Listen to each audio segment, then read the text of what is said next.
Sweet, but we made it kind of work, I guess, which is great. So should I start now, or do you? Nina is trying to set up the stream. Okay, cool. But how do I switch back to your... Desktop audio. Is it muted? Because I can't hear Toshi. Can Toshi say something? Can you say something? Yeah, I'm speaking. Can you put your hear me or not? Hello? Okay, we still need to make your sound work somehow. You need to use the audio from Jitsi now. We hear him. Do you have your screen still shared? Desktop audio. Do you see desktop audio? Okay, then it's fine. Yeah. It's okay. Do you have your screen still shared? It is, yes. Can you hear us? Probably. Okay, perfect. So then, if you want, I think you can probably start. Oh, we can start.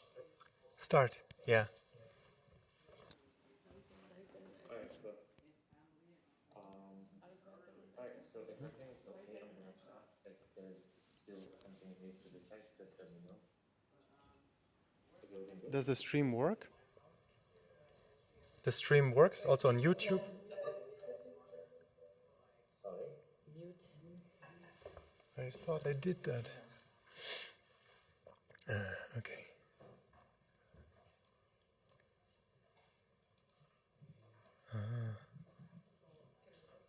Okay.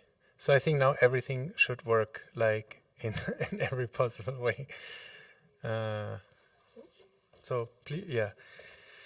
Please, if you want to start, I think you can start. Alright. If it doesn't work, I think you can just like play the video. Then I think we can just do a voice talk over the Discord. If everything's okay, I'm just gonna start streaming or sharing my screen. So yeah, thanks. So I assume I have the green light to start, right? Or do I still have to wait for? Maybe reshare the screen. I don't see. Yeah. So maybe you have to reshare the screen. I don't see it at the moment, but I did see it before. But otherwise, it seems to all work.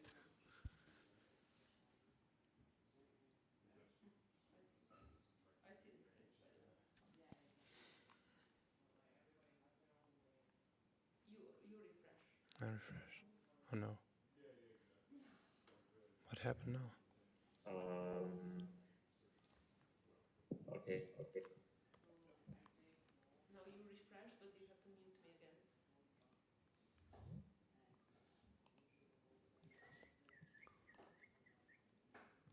Wait, can you see it now? Is it good? Yep. I think it's Cool. great. Yeah, so should I start now? Yes. Yes. Cool, thank you. All right, hey guys, my name is Zahar Kesco, but you can call me Toshi, that's a nickname I go by. I'm from a small town of Pakistan called Olmara. It's a really cool mountainy place. But growing up there, we didn't have much opportunities because there were no proper education systems there. And the only opportunities we had back then were probably fishing and animal farming, probably like sheep herding, etc. And when I moved close to a city, I was first introduced to the magical things called an internet. And using the internet, especially these sites I listed here, quite a few one, the YouTube Laboratory School and Stack Overflow when I was like 11 and 12. And by browsing there, I learned quite a bit of programming and I became a full stack web developer. And aside that, I became a product designer and I also learned music and English and quite other few languages as well. So I'm quote unquote what you call a unicorn in tech industry. Right. So yeah, after learning everything from there, I started doing freelancing, and from growing up from there, I took a job as a full-time front-end developer, and I'm also a UI UX designer there. And I also do like freelancing side gigs because I feel like that's what brings me more exposure to different cultures and gives me a lot more different learning opportunities. And such as this one, the workshop you guys are conducting. So I hope you learn something from me and learn something since from you. So at the end, hopefully it's a fair sense of teaching.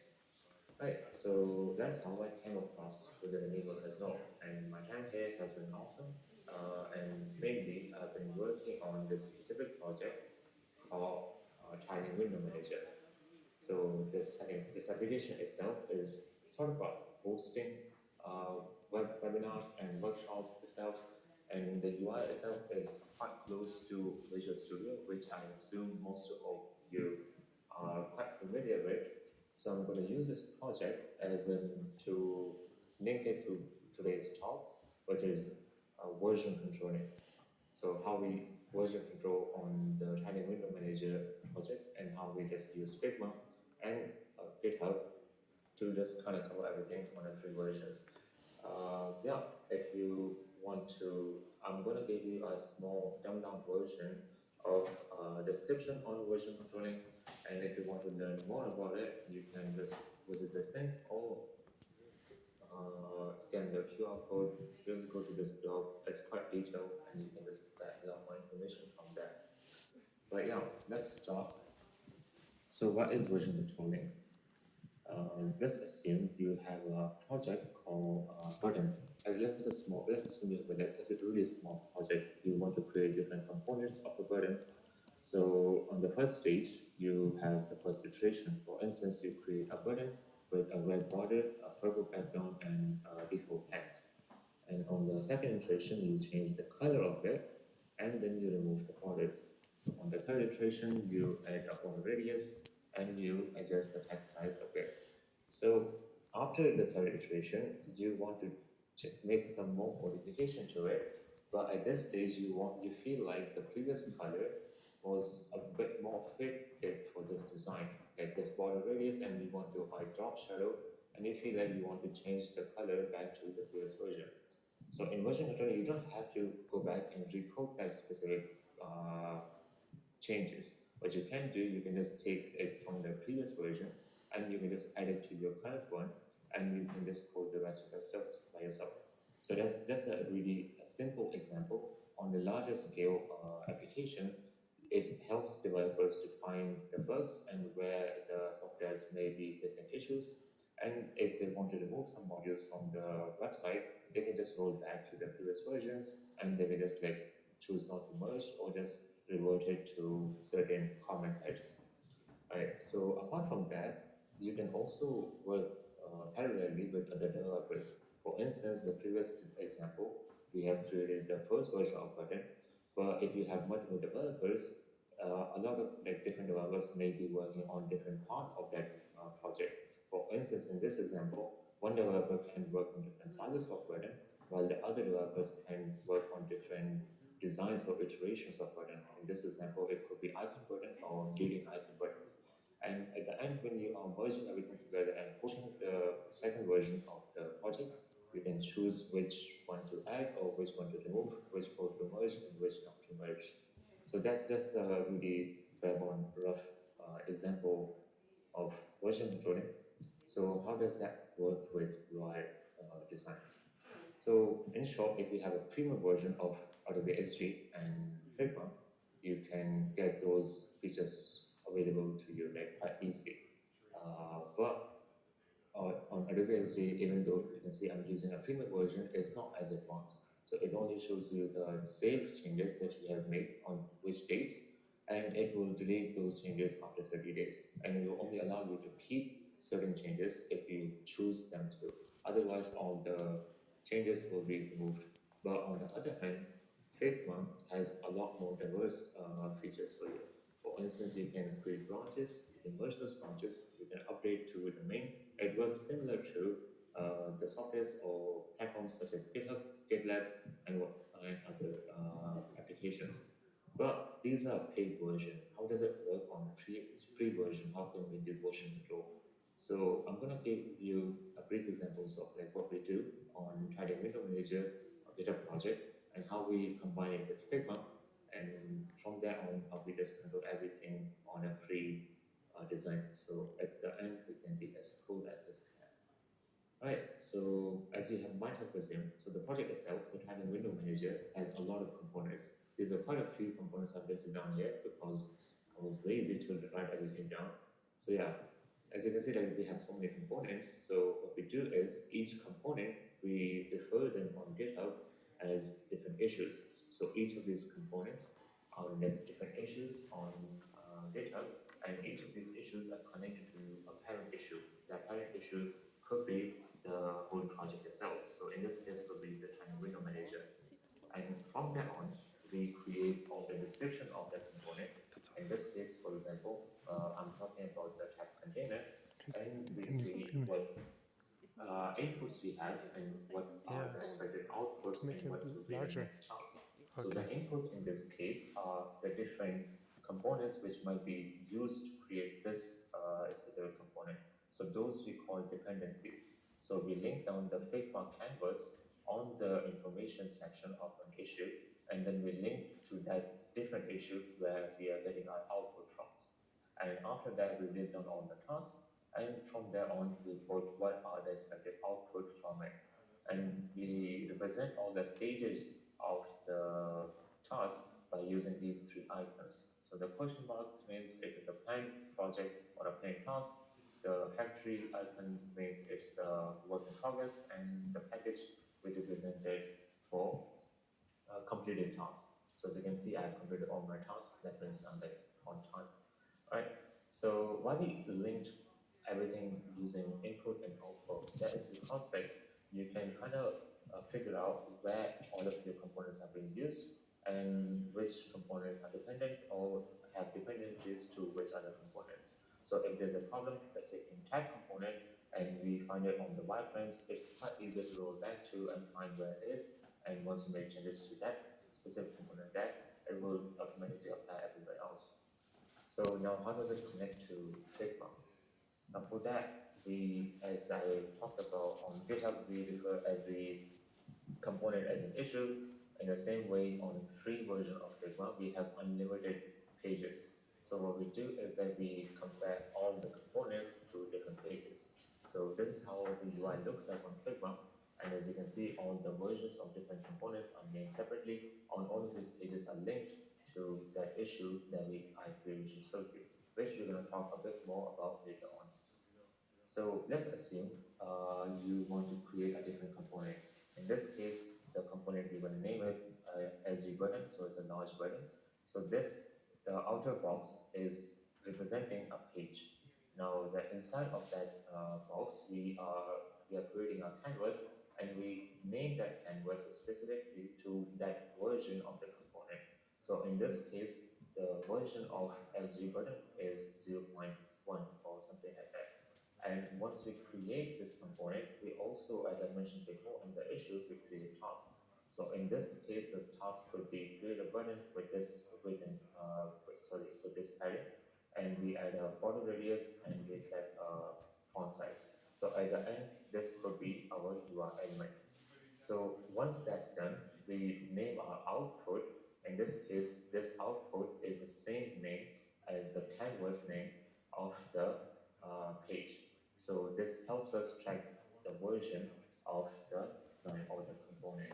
And then using that version, we can link it back to that specific canvas. So now, once you're done with that, we also put, so this is how the actual UI looks like, which I will show you once I finish this talk. So what happens is that we put a small description about the component. We title the name specifically to the version of it. We also list the current in-use version, and we also list down when was the last updated this task was or this component was. They gave a small description, and after that we gave some dependencies of this component and who are the dependent on this component. So in this case, there are no dependencies for this specific component, but there are two dependents which are type and type container. And after that, we put a small title, easily self-explanatory title, and then we list down our UI elements. So the reason we put it in here and we make it to different pages because it makes it a lot more easier to navigate to different pages if the user want to go to that and see what those designs looks like. And after that, once you're done with that, we write a comment on GitHub, and in that comment, we tell which tasks we have taken on to and what we have done on those tasks and what is the outcome. So this outcome is linked to this canvas you have designed on Figma. So this canvas is linked here. And before that, we also upload a work log. So on that work log, we explain in a YouTube video, mostly up to 5 minutes of like what we have done, what tasks we have accomplished, and what was the outcome that we have attached to that canvas, sorry, Figma canvas. And once we're done with that, we go back to our issue, and the tasks we have created in our issue, we check those completed, and then on the output, we copy the previous comment, what you call it, link, and we put it after the output of that task. So the user can just go back to that comment, watch the workflow, and then see what that other developer or designer have done on that stage. But what if you want to make some changes to that design, right? Let's use the previous example that we just talked about, the purple button, but now you want to make changes to that button and turn it together. So we do the same with quite the similar way. So in the same issue that we have talked about before, we create a different task there, and in this one we just name it refinement 2 or version 2, something like that. And within that task, we create a subtask, which are the changes. So in this case, we change the color, the background color, we change the text to green, and we also added a border radius, sorry, a border of 1 pixel of green. But if you have noticed, the canvas name has changed. So we changed the canvas name from version 1 to version 2. So this is like an updated version of the previous canvas. And the output name also changed with it. But if we do this, what happened to our previous result is on top of the next iteration. So in this one, everything is quite similar, but in the next one, we just change the title of the canvas and we change the description of the component. And if there's changes in dependencies or dependents, we also add those here. But if it's deprecated, we add a tag here and call it deprecated, and we just leave that component there. And from there on, we start designing on the successor if there is any. So if that's done, so if you have made the changes, you quite similar to the same thing. You go back to your uh, GitHub issue and you update a comment. But in this time, since you have made changes to your previous design, you take that previous design as an input because you have take that canvas and you just make modification on it. You didn't create anything new, so you're still working on the same issue and you're taking the last output and then you are working on top of it. So for example, if you want to go back to your previous version, what you do is just you go back to that specific canvas and you take that task from there, and then you can just take that output as an input to your future modification and then just work from there. So yeah, I think that was, I tried to keep it really quick, so that was it. If you have any questions, I will give you some time after that. I want to first show you how it looks like on the application itself. So this is how the design actually looks like. Yeah. So if the whole element is a whole canvas, we put the information on top. But if the changes is in within the canvas, we put the information as I told you before. And all the links here, if I click on this link, it will just directly take me to that different canvas. So it's quite easier to navigate to those designs. So, and if you want to go to GitHub issue, you can just click this link here, and it will just open that page for you. And over here, Do you have any select questions? and choose to go to that specific issues, No. and you can come here. And as you can see here, all the changes and outputs are here. And if you want to go back to that, let's say, if you want to go to this specific design of a tab container, you can just click this button and we'll just open that specific section of that tab container. So it's quite slow. So I will just actually do it like this. Yeah, so it will promoting. All right, so I think so far that's it. If there's anything you guys want to ask me, go ahead while we just like sit here and just chip into it. So slowly, I will unmute. Just a second. Okay, we have a question. Yeah, so that's a nice streamlined process. Like it's interesting that you're abusing the GitHub issues to do version control. It's yeah. So my question is, how complex is the process of making sure that all the components use the last version of each input when you approach a final state of the project? Oh, yeah, that's a good question. So yeah, so let's say if I'm working on this tab container, right, and if you want to make sure of it, we always take, let's say if it's not mentioned, for example, this tab container, right? So there's an issue and there's a component, and we are importing that component. Uh, let's take easy example. Let's say this one, right? So this is a tab and a component. So on itself, it's an issue, and then I want to use this tab on a tab container issue. So when I'm using it in this component, and I want to import it in this issue, I will link it specifically to which version I want to import to. So as you can see here, I've written down input the completed version of the tab version 1 and from that issue.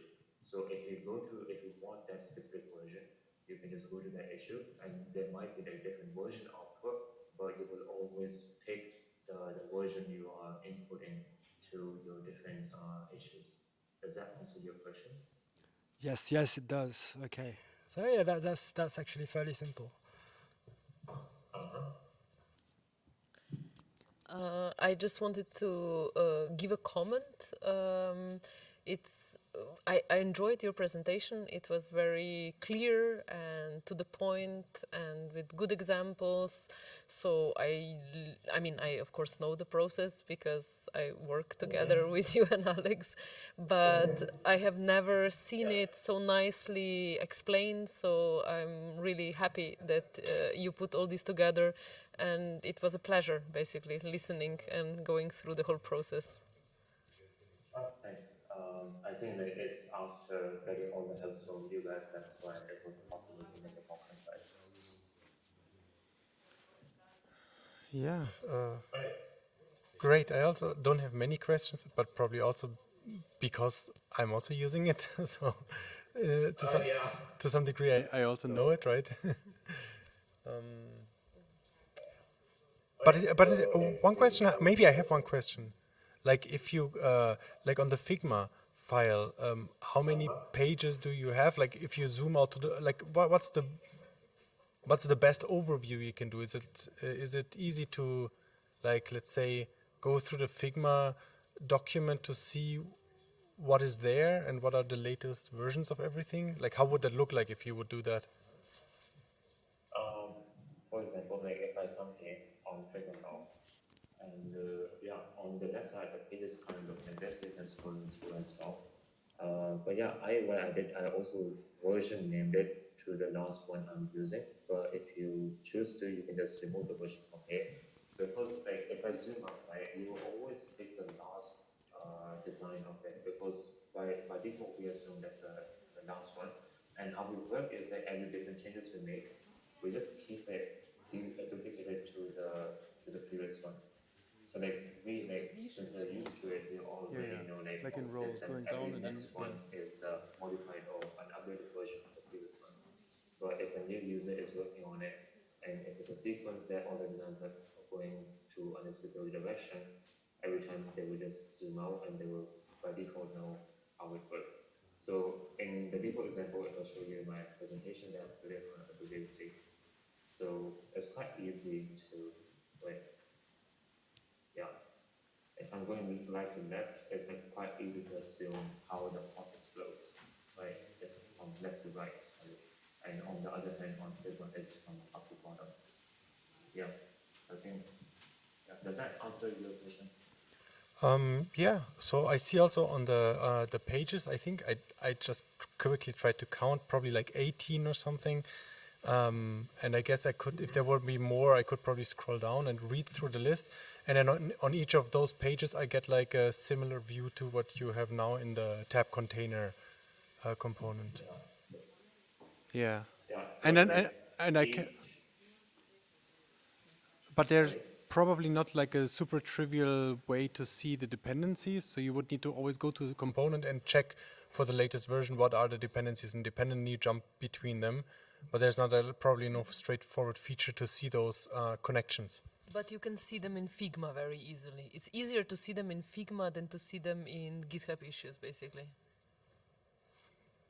Probably, I or think it on maybe it's the same navigating heart. through on Figma is quite more easier than navigating through bit of different issues because like some links might Because here you have to require click. changing on different many places, but when you make changes on Figma, it kind of by default updated everywhere else.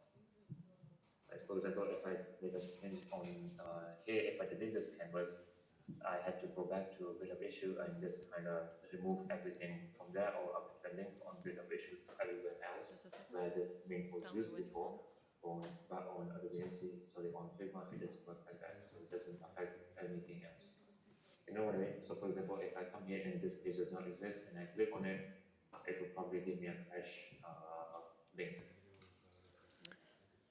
Is that Yeah. So I think that that's kind of making more confusing to us. yeah. Sorry. No, makes sense. So basically, Okay. when you create the page in Figma, and then you create let's say like 2 or 3 versions of a component. So you have like in one row, sorry, in one column, like 3 versions, and then you create a link that shows you like a Figma link that shows you exactly that page and that part of the screen where you have this version number 3 or whatever.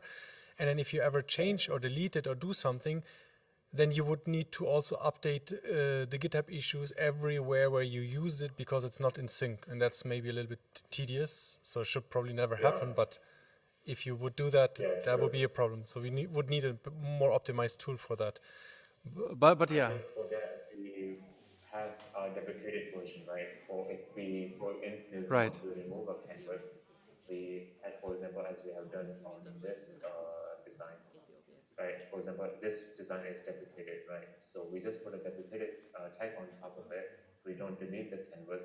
We just after that tell us what are the successor of those component. So let's say this, if Yeah. I was importing this somewhere on the GitHub issues and this page I want to remove it, rather than removing it, I will just keep sending the users here. And once they come here, they see this is deprecated.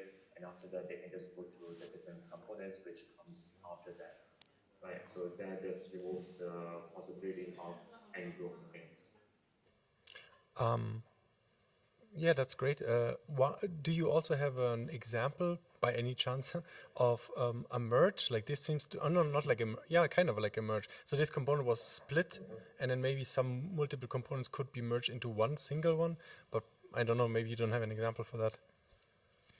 Yeah, but I think if we haven't encountered like such what you call it scenarios, but if I were to assume if we do encounter such scenarios, what I will do is that instead of deprecated, I will just like change this to merged, right?